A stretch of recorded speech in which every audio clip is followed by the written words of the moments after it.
പരീക്ഷയ്ക്ക് കോപ്പിയടിക്കാൻ പ്രോത്സാഹിപ്പിക്കുന്ന വീഡിയോ പുറത്തിറക്കിയതിൽ അന്വേഷണം ആവശ്യപ്പെട്ട് പൊതുവിദ്യാഭ്യാസ ഡയറക്ടർ.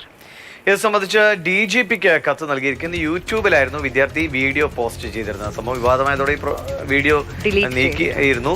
TS ഹരീഷ് വിവരങ്ങൾ വേണ്ട. ഹരി, എന്തൊക്കെയാണ് വഴിവിട്ട കാര്യങ്ങൾ എന്ന് വെച്ചാൽ അതൊക്കെ സോഷ്യൽ മീഡിയയുടെ പങ്കുവെച്ച് പ്രശ്നങ്ങൾ ഉണ്ടാക്കുക എന്ന നിലയിലേക്ക് പലരും പോകേണ്ടത്.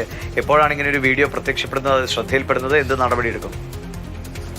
ദിവിഷ്, ഒരാഴ്ച ആയതേ ഉള്ളൂ ഇങ്ങനൊരു വീഡിയോ യൂട്യൂബിൽ പ്രസിദ്ധപ്പെടുത്തിയിട്ട്. അതായത് ചില അധ്യാപകരുടെ അടുത്ത് സംസാരിക്കുമ്പോൾ അവർ പറയുന്ന കാര്യം, +2 പഠിക്കുന്ന ഒരു കുട്ടിയാണ് ഇത്തരത്തിലൊരു വീഡിയോ പബ്ലിഷ് ചെയ്തത്. എങ്ങനെ കോപ്പി അടിക്കാൻ വേണ്ട മാർഗനിർദ്ദേശങ്ങൾ എന്നുള്ള രീതിയിലാണ് ആ വീഡിയോ പോസ്റ്റ് ചെയ്തിരിക്കുന്നത്. അതിൽ പറയുന്ന പ്രധാനപ്പെട്ട കാര്യം, കോപ്പി അടിക്കാൻ വേണ്ട പേപ്പറുകൾ പരീക്ഷാ ഹാളിൽ ഇരിക്കുമ്പോൾ എങ്ങനെ സൂക്ഷിക്കണം, മാത്രമല്ല പരീക്ഷാ ഹാളിൽ നിൽക്കുന്ന അധ്യാപകരെ എങ്ങനെ കബളിപ്പിക്കാം എന്നുള്ള കാര്യങ്ങളൊക്കെയാണ് ഈ വീഡിയോയിൽ പങ്കുവയ്ക്കുന്നത്. അതിന് ചില ദൃശ്യങ്ങൾ സഹിതം, ഉദാഹരണങ്ങൾ സഹിതം കാണിച്ചുകൊണ്ടാണ് ആ വീഡിയോയിൽ ആ കുട്ടി പറഞ്ഞിരിക്കുന്നത്. ഇത് പൊതുവിദ്യാഭ്യാസ വകുപ്പിന്റെ ശ്രദ്ധയിൽപ്പെട്ടു. വളരെ ഗൗരവമായി വിഷയം എടുക്കണം എന്നാണ് മന്ത്രി വി ശിവൻകുട്ടി പൊതുവിദ്യാഭ്യാസ ഡയറക്ടർക്ക് നൽകിയിട്ടുള്ള നിർദ്ദേശം.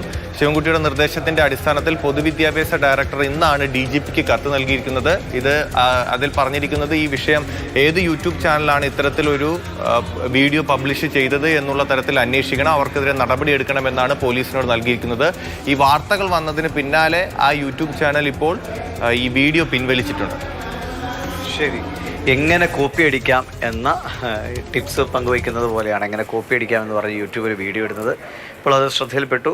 എന്തായാലും ഒരു വിദ്യാർത്ഥി തന്നെ ചെയ്ത കാര്യമായിരിക്കും, വിദ്യാർത്ഥിയാണ് എന്നാണ് അറിയാൻ കഴിയുന്നത്. എന്തായാലും വിവാദമായതോടെ ഈ ഒരു വീഡിയോ യൂട്യൂബിൽ നിന്ന് നീക്കം ചെയ്ത് നടപടികൾ എടുക്കേണ്ടതും ആവശ്യമാണ്. അതുണ്ടാകുമെന്ന് കരുതാം. TS ഹരീഷാണ് വിവരങ്ങൾ നൽകിയത്.